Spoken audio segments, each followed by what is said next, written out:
তো নমস্কার বন্ধুরা, আজকে আমরা 2025 সালের জানুয়ারি মাসের কিছু কারেন্ট অ্যাফেয়ার্স নিয়ে আলোচনা করব। তো প্রথম আজকে 10টি কোশ্চিন মূলত আলোচনা করছি। হলো, ভারতের প্রথম গ্লাস ব্রিজ কোন রাজ্যে উদ্বোধন করা হয়েছে? দেখো, কেরালা, মহারাষ্ট্র, তামিলনাড়ু, উত্তরাখণ্ড। সঠিক উত্তরটি হলো তামিলনাড়ু। বিস্তারিত আলোচনার মধ্যে দেখো, তামিলনাড়ুর মুখ্যমন্ত্রী এস.কে স্ট্যালিন কন্যাকুমারীতে দেশের প্রথম গ্লাস ব্রিজের উদ্বোধন করেছেন। এই ব্রিজটি মূলত দুটি স্থানকে সংযুক্ত করবে, বিবেকানন্দ রক মেমোরিয়াল এবং নিকটবর্তী তার কাছের 133 ফুট উঁচু তিরুভাল্লুভারের মূর্তি। ব্রিজটির দৈর্ঘ্য হলো 77 মিটার এবং প্রস্থ 10 মিটার। দ্বিতীয় কোশ্চেনটি হলো, association for Democratic reforms ADR এর রিপোর্ট 2024 অনুযায়ী ভারতের সবচেয়ে ধনী মুখ্যমন্ত্রী কে? মমতা বন্দ্যোপাধ্যায়, যোগী আদিত্যনাথ, এন চন্দ্রবাবু নাইডু না পেমা খান্ডু? এন চন্দ্রবাবু নাইডু।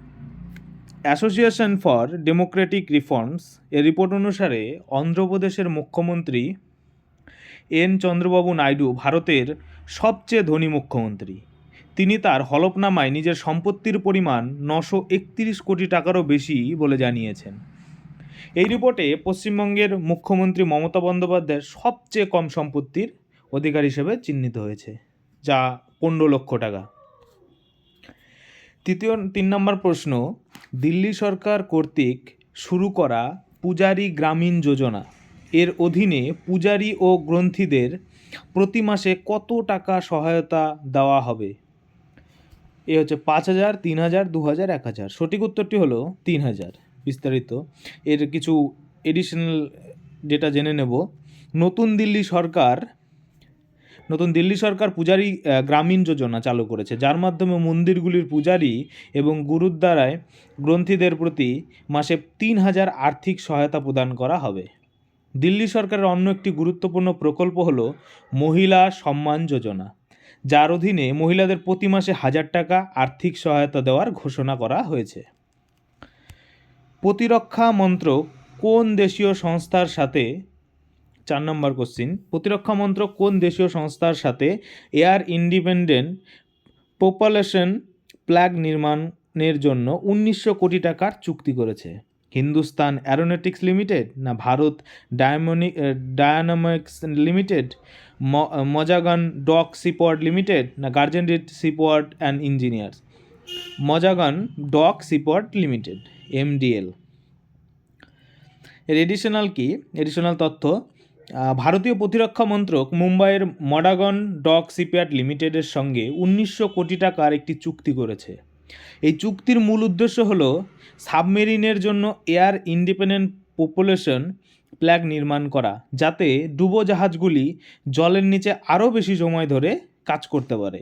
এছাড়াও ফ্রান্সের নেভাল গ্রুপের সাথে ইলেকট্রনিক্স হেভিওয়েট টার্পেডো তৈরি করার জন্য 877 কোটি টাকার একটি দ্বিতীয় চুক্তি স্বাক্ষরিত হয়েছে। 5 নম্বর কোশ্চিন হলো, প্রধানমন্ত্রী আয়ুষ্মান ভারত স্বাস্থ্য পরিকাঠামো mission, PM Ayushman Bharat health infrastructure mission কোন বছর চালু হয়েছিল? 18, 20, 21, 22? সঠিক উত্তরটি হলো 2021।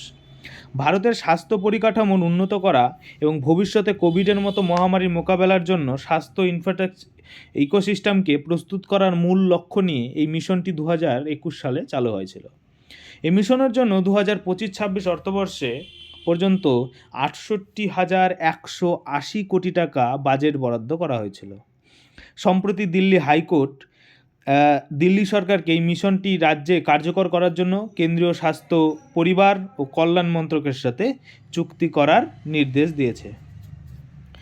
তারপরে 6 নম্বর কোশ্চিন, কোন ভারতীয় ক্রিকেটারকে ICC player of the year 2024 মনোনীত করা হয়েছে?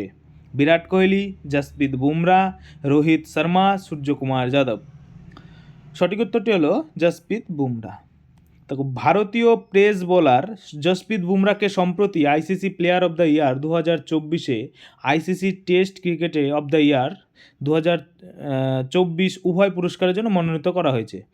যদিও এই পুরস্কারগুলি জানুয়ারি 2025-এ ঘোষণা করা হবে, তবে বর্তমানে তিনি মনোনয়ন পেয়েছেন।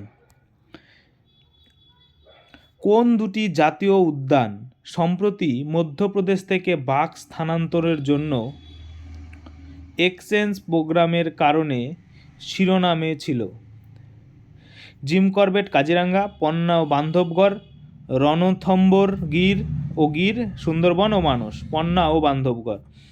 তারপর মধ্যপ্রদেশ সরকার 14টি বাঘকে উড়িষ্যা, রাজস্থান, ছত্তিশগড় টাইগার রিজার্ভগুলিতে পাঠানোর জন্য অ্যানিম্যাল এক্সচেঞ্জ প্রোগ্রাম ঘোষণা করেছে। এই বাঘগুলি মূলত মধ্যপ্রদেশের পন্না ন্যাশনাল পার্ক ও বান্ধবগড় ন্যাশনাল পার্ক সহ অন্যান্য রিজার্ভ থেকে স্থানান্তরিত হবে।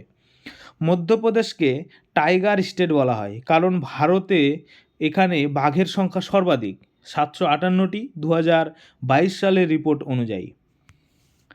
8 নম্বর হচ্ছে national motorcycle drag racing championship 2024-এর শিরোপা কে জিতেছেন? লক্ষণ সেন, জসপ্রীত বুমরা, হেমন্ত মুদাপ্পা না কেনেরু হাম্পি? সঠিক উত্তরটি হলো হেমন্ত মুদাপ্পা। চেন্নাইয়ের মাদ্রাজ ইন্টারন্যাশনাল সার্কিটে অনুষ্ঠিত national motorcycle drag racing championship 2024-এর শিরোপা জিতেছেন ভারতীয় রাইডার হেমন্ত মুদাপ্পা। এই শিরোপার জেরে হেমন্ত মুদাপ্পা 15তম জাতীয় শিরোপা জেতায় একমাত্র ভারতীয় রেসার হিসাবে রেকর্ড গড়েন। 9 নম্বর প্রশ্ন, কিংস কাপ আন্তর্জাতিক ব্যাডমিন্টন ওপেন 2024-এ ভারতীয় খেলোয়াড়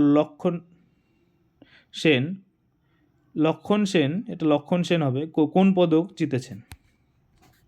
এই সঠিক উত্তরটি হলো রৌপ্য পদক, ব্রোঞ্জ পদক।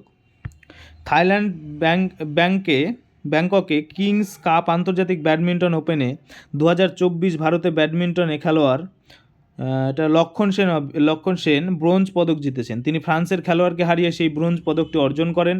লক্ষণ সেন তার অবদানের জন্য 2022 সালে অর্জুন পুরস্কারে ভূষিত হয়েছেন। World audio visual and entertainment summit এর আয়োজক দেশ কোনটি? চীন, জাপান, ভারত, সিঙ্গাপুর। সঠিক উত্তরটি হলো ভারত। ভারত 5 থেকে 9 ফেব্রুয়ারি 2025 পর্যন্ত নতুন দিল্লির ভারত মণ্ডপমে world audio visual and entertainment সামিটের আয়োজন করবে। এই সামিটের মূল উদ্দেশ্য হলো ভারতের বিনোদন শিল্পকে বৈশ্বিক স্তরে প্রচার করা এবং তার উদ্ভাবনকে উৎসাহিত করা। ধন্যবাদ।